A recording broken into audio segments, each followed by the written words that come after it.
I look in the camera and speak? Okay.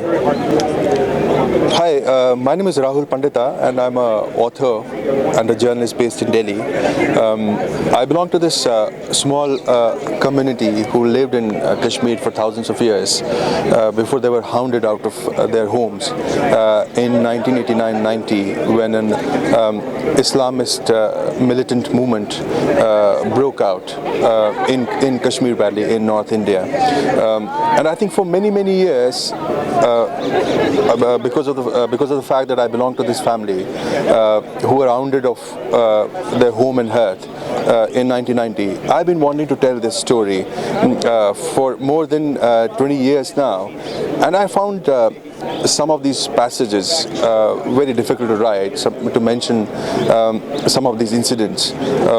Also the tragic murder of my own brother who was dragged out of a bus by Islamist militants and then shot dead.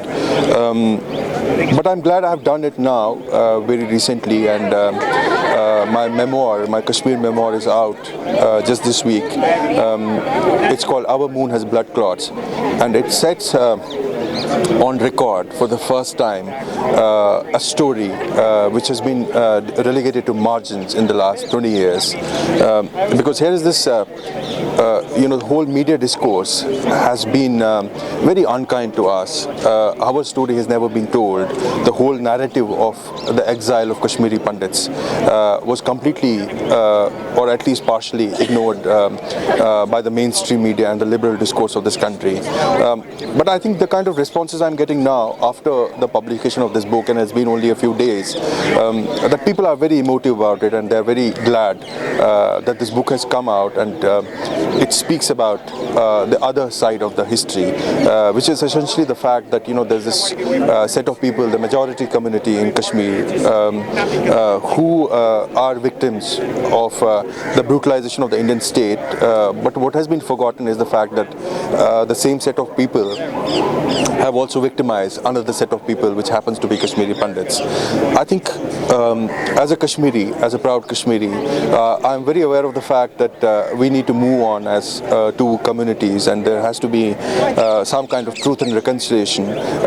But that reconciliation is, I'm afraid, is not going to be possible till there's a consensus on the circumstances that led to the exodus of Kashmiri Pandits. And I'm hoping that my book will start a debate among the new generation of Kashmiris who were not born when this militancy broke in 1990, or were very young, and now they're very curious to know what happened to Kashmiri Pandits, because they've not seen that Kashmir which used to be at one point of time when Kashmiri Pandits were there. The culture was completely different, the environment was very different, which is very different from what we're experiencing in Kashmir Valley now. And I'm hoping that the book will trigger off this debate, which will ultimately lead to our return, hopefully permanently this time.